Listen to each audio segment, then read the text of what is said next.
Supreme court के हुक्म के बावजूद शाह महमूद कुरैशी की हतक आमेज गिरफ्तारी, सुप्रीम कोर्ट कब नोटिस लेगी? गुज़िश्ता हफ्ते सुप्रीम कोर्ट के फैसले के बाद अडियाला जेल से जमानत पर रिहाई पर वाइस चेयरमैन शाह महमूद कुरैशी को पुलिस ने दोबारा गिरफ्तार कर लिया। इससे कबल रावलपिंडी के डिप्टी कमिश्नर ने MPO के तहत जारी किया गया नजरबंदी का हुक्मनामा वापस ले लिया था। पाकिस्तान के लिए बेमिसाल खिदमात के हामिल शख्सियत जो कि बैनुल अक़वामी सतह पर काबिल एहतराम सीनियर सियासतदान है, उनके साथ ये सलूक मुक्तदरा की बौखलाहट की अलामत है। कानून को मजाक बना दिया गया है और शहरियों के बुनियादी आईनी हकूक की खुल्ला खिलाफ वर्जी की जा रही है। पाकिस्तानी अवाम इस जुल्म और नाइंसाफी को कभी नहीं भूलेंगे। इमरान खान की इलेक्शन कमीशन मेंबरान को जिम्मेदारियां याद दिलाने की कोशिश।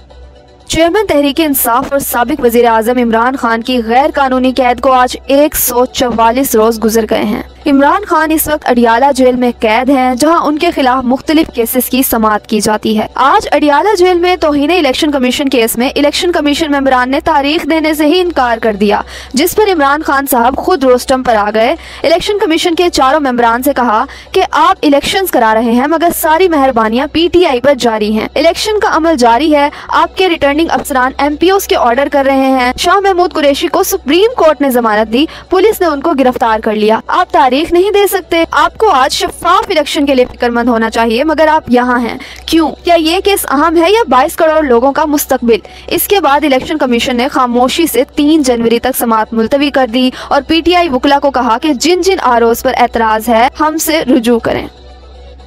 बेगुनाह हूँ, सियासी इंतकाम का निशाना बनाया जा रहा है, शाह महमूद कुरैशी। शाह महमूद कुरैशी का गिरफ्तारी से पहले पैगाम, कहा कि बेगुनाह हूँ, सियासी इंतकाम का निशाना बनाया जा रहा हूँ। पाकिस्तान तहरीक इंसाफ ने शाह महमूद कुरैशी की गिरफ्तारी की शदीद मजम्मत की। बैरिस्टर गौहर का कहना था कि सुप्रीम कोर्ट शाह महमूद कुरैशी की दोबारा गिरफ्तारी के मामले का नोटिस ले। शाह महमूद कुरैशी सीनियर सियासतदान हैं, उन्होंने इंतखाबात में हिस्सा लेना है। अदलिया से गुजारिश है कि लोगों की हिफाजत यकीनी बनाए। सुप्रीम कोर्ट का इमरान खान की नाअहली खत्म करने की दरख्वास्त में सुस्ती का मुजाहिरा। सुप्रीम कोर्ट ने चेयरमैन इमरान खान की सजा मुअत्तली की अपील छुट्टियों में मुकर्रर करने की इस्तदा मुस्तरद कर दी। कायम मकाम चीफ जस्टिस सरदार तारिक मसूद ने रिमार्क्स दिए कि हाई कोर्ट के 2 रुकनी बेंच ने फैसला सुनाया, छुट्टियों के बाद 3 रुकनी बेंच इस केस को सुनेगा। अडियाला जेल में नैब केसेस में जमानत के लिए इमरान खान की दरख्वास्त पर समाअत। चेयरमैन इमरान खान के वकला ने तोशाखाना और अलकादी ट्रस्ट नैब केसेस में इमरान खान की जमानत के लिए दलाइल दिए। वकला ने मीडिया को बताया कि इमरान खान इन 2 केसेस के अलावा किसी केस में गिरफ्तार नहीं, इंशाअल्लाह इनमें जमानत मिलने के बाद रिहाई हो जाएगी।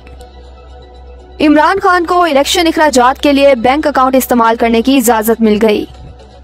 इलेक्शन लड़ने के इखराजात के हवाले से लाहौर और मियांवाली में बैंक अकाउंट्स खुलवाने की इमरान खान की दरख्वास्त खुसूसी अदालत के जज अबुल हसनात मोहम्मद जुल्करनैन ने मंजूर कर ली। अदालत ने अडियाला जेल हुकाम को जेल मैनुअल के तहत बैंक अमले को इमरान खान से मिलवाने की इजाजत दे दी। मकबूलियत का खौफ, नून लीग ने NA 122 में इमरान खान के कागजात नामजदगी पर एतराज कर दिया। आज चेयरमैन इमरान खान के लाहौर के हलके में कागजात नामजदगी पर नून लीगी उम्मीदवारों ने एतराज किया, जिस पर समाअत हुई। वकला ने दलाइल दिए कि इमरान खान इलेक्शन लड़ने के मुकम्मल अहल हैं। इलेक्शन कमीशन के पास इमरान खान को नाअहल करने का कोई इख्तियार नहीं। केस की समाअत कल तक मुलतवी।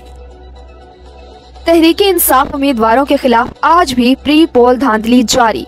रहीम यार खान में इलेक्शन में हिस्सा लेने वाले PTI के उम्मीदवारों की स्क्रूटनी के लिए आए तजवीज़ कनिंदों को RO ऑफिस के बाहर से गिरफ्तार कर लिया गया। अली अमीन गंडापुर के प्रोपोजर को भी अगवा कर लिया गया, जबकि एडवोकेट अजहर सदीक के तजवीज़ कनिंदा के घर भी रात गए पुलिस ने छापा मारा। गुज़िश्ता रोज भी उम्मीदवारों के तजवीज़ कनिंदा को अगवा किया जाता रहा और आज के दिन भी, मगर इलेक्शन कमीशन और अदालतें खामोश हैं। इमरान खान का साथ न छोड़ने वाले रहनुमाओं के खिलाफ बदतरीन फसाइयत जारी। सदर PTI जिला कसूर मोहम्मद सलीम महर एडवोकेट को इमरान खान का साथ ना छोड़ने की सजा दी जा रही है। रात गए उनके पेट्रोल पंप पर उनके कॉलेज की वैन को नामालूम अफराद की तरफ से नजर आतिश किया गया और फायरिंग की गई। इमरान खान के खिलाफ कार्रवाइयां करने वाले चीफ इलेक्शन कमिश्नर डिफॉल्टर निकले।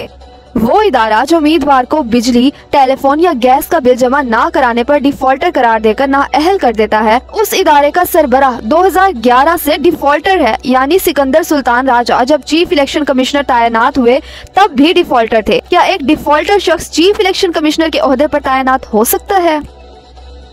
हुकूमत का गैस सार्फिन पर अरबों रुपए का बोझ डालने की तैयारी।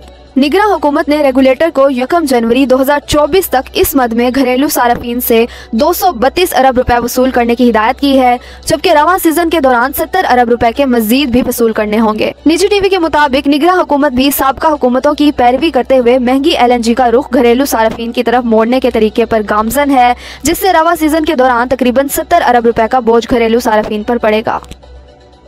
बिजली की कीमत में एक बार फिर इजाफे का इम्कान। पाकिस्तान के अवाम की मुश्किलात कम होने की बजाय थमने का नाम ही नहीं लेती।